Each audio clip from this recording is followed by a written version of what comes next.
The Miles Sanders stuff needs to be done with because there's been a lot of rumors going around between the Eagles community that, Miles Sanders might make a return to the Philadelphia Eagles, that people wouldn't mind Miles Sanders being in the backfield and kind of bringing Saquon Barkley and Miles Sanders back together like they were at Penn State. Does it make any sense? I want to talk about the running back position in general with obviously why we're so ready this season and why Kellen Moore is going to really take the best attributes out of these running backs and display it all on the field. So let's get straight into it. Because I've seen enough horror movies to know any weirdo wearing a mask is never friendly.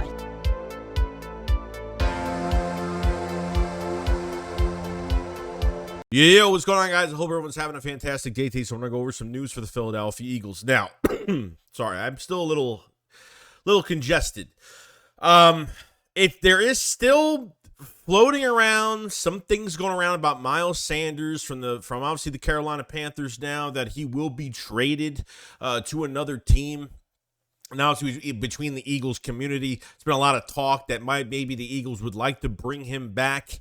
Now Miles Sanders, ever since really really signing a free agent deal where the Eagles could have afforded it, no doubt. A big deal, or not really a big deal, but a mid-tier deal for the Carolina Panthers. Hasn't really panned out over there, unfortunately. And they have either gotten guys from free agency or drafted guys running back wise.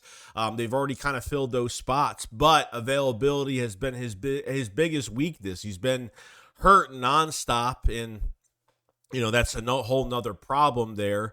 And I think on top of everything else, he's getting paid like over $7 million this year, about 7 or 7 plus, to be literally the third team. So OTAs so far with the Panthers, where Miles Sanders, where they've lined him up, he's been the third running back with the third team.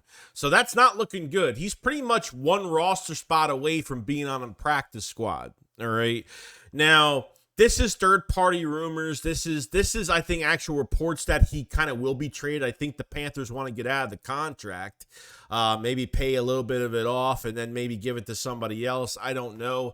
But to be honest with you, I really don't have any interest in bringing Miles Sanders back to Philadelphia. I don't think it makes any sense. If he was a little bit more healthy, I don't know. I kind of want to go through some newer blood now. I kind of want to go through a bunch of new youth players that are a lot younger now. And yes, Miles Sanders is 27, 26, whatever. 27 years old, I think, which he's not old at all, but I want to see what we have in the building, because I mean, as of right now, you have an all down and all 3 down back with Saquon Barkley that could do almost everything. And obviously this was the big signing, the big what if kind of signing, because the Eagles before had interest in running backs, and you would never expect them to pay a running back $12 million a year for the next couple seasons. Okay. So, they get that done. And I think honestly, Will Shipley from Clemson has been working his tail off. And I think Will Shipley is the dual threat type guy that is going to do some different things in the receiving game, is going to be a big participant in the receiving game as well. These other running backs, I think he'll be one of the best to do it. And I think his vision really takes him pretty far. And then obviously Kenny G is one that I think a lot of people criticize. I think we've only criticized him because I felt like they used him I felt like they valued him more. They used him more as that dual threat back more than DeAndre Swift. They used the lesser talent for the bigger stage. You know what I mean? And I felt like they underutilized DeAndre Swift and any other running backs that have been in here. We don't run the ball enough with Swift. At least like when he ran the ball, we got first downs and, big first downs. And I felt like the offense had more juice, but we just didn't run enough. And I think we could have just done a little bit better. I mean, I hate having talents in here and not using them the right way. So Kenneth Gainwell, I think his vision takes him far, as well as Will Shipley. And he's a productive back. He doesn't have any special running skill set. I don't think his picking up blitzes and his pass protection is great, as everyone says it is. And as a receiving back, I just don't think he's fluid enough with his hips and his movement. I just don't think he's He's not that type of guy. He's not that type of guy. You want to run him behind the line, north and south, maybe a left, a run to the left or the right, that's perfectly fine. But to put him in the passing game, which he will be this year, because this brings into a lot when it comes to Kellen Moore in this offense, because Kellen Moore loves all his positions, but what Kellen Moore does with each position, that he gets the most out of his players, okay? He does not waste any talent on the bench, okay? He doesn't sub guys out and not use them for crucial moments, and I think that's one of the biggest problems we had last year.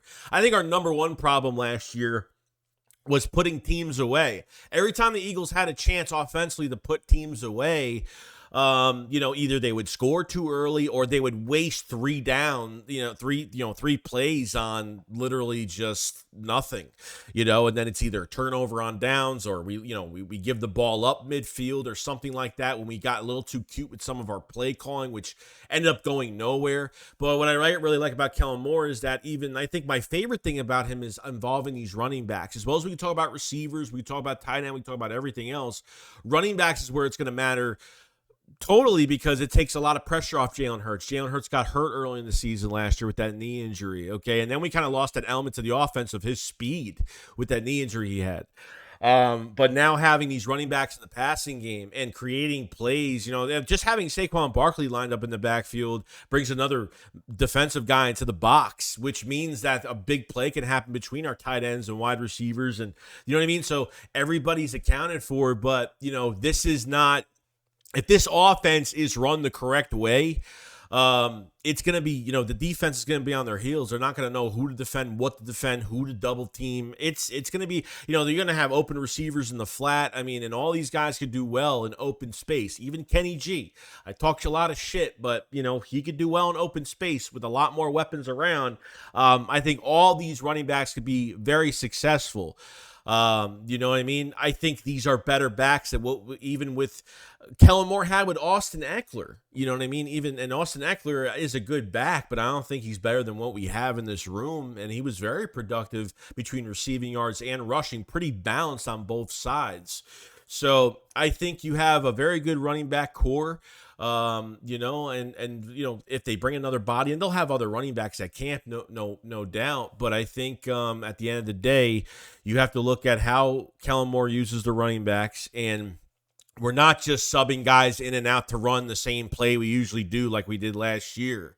These guys are going to be in we might have running backs in pre-snap motion. We might have a tailback. We might have two backs in the backfield. I mean, they could do all these different things depending on the matchups that he sees every single week. And it's going to change. And the number one thing they're going to do is make adjustments, because when defenses adjust to your offense, you have to adjust back. And that's what we didn't do last year. And that's why teams were running specific plays on us defensively. And we couldn't stop them, because if you pressure Jalen Hurts, it's pretty much done. So the number one thing is to really take the pressure off Jalen Hurts, where let the offense work for Jalen Hurts. Let these running backs take pressure off him, and, don't have to do the brotherly shove all the time. Don't have to, I know they're going to do it, but, you have a nice skill set of really nice backs where you don't have to use Saquon Barkley a shit ton of times, but you want to keep the guy healthy all year. You know what I mean? So if Barkley's coming into a week where he's banged up a little bit, you're not going to give him a crazy amount of snaps. So put more pressure on somebody else, let them take the load just a little bit more than what Saquon would usually do. So I think we have a very good, diverse, high variety type group of backs. Even that undrafted player from Georgia, the running back from Georgia. I literally just forgot his name. And he's a bruiser back. So they got Tyron. I think they have Davion Price or Price, whatever, from the 49ers. They have that running back. That's like a shiftier type bruiser at 227, but he's not really that much in weight. So they have, I think. Kendall Milton. Sorry, I think that was Kendall Milton from Georgia. It's another player I want to keep my eye on as well. So when you get into this camp and, see what you have here. And I think, we're going to have a lot of fun with what we see on the field, these running backs. They're going to be, it's not, we're not going to see guys running, running back runs for a couple plays, goes to the sideline, gets subbed out on a specific play. They're going to be using these guys in the passing game and just imagine lying a guy, a running back up in the slot. Like, I don't know what they're going to do, but it's going to be it's going to be really interesting with Kellen Moore and what he does. So I just want to talk to you guys about that. So people on the Miles Sanders train, bringing him back, I have no interest in it. I do not want him to be around this team. I think we're done. I think we should move on and just, I don't want to take on a contract that's like $5-6 million if he's just going to be like a rotational guy at this point. I don't know. I'm just not. This is the most expensive core group of guys we've had in a long time. On top of the $12 million you're paying Saquon, this usually our running back groups altogether cost wise. Usually we're like, what, $4 million, $7 million, $5 million together. 3 or 4 running backs will equal that. So it's definitely changing this year, and we're doing our thing. So other than that, guys, that's pretty much it. I hope you guys enjoy the rest of your day. Enjoy your week, and be ready for more OTAs news and stuff like that. So you guys enjoy it. I'll see you guys on the next one. Shakes, what up? Follow slide. Peace out, guys. Peace.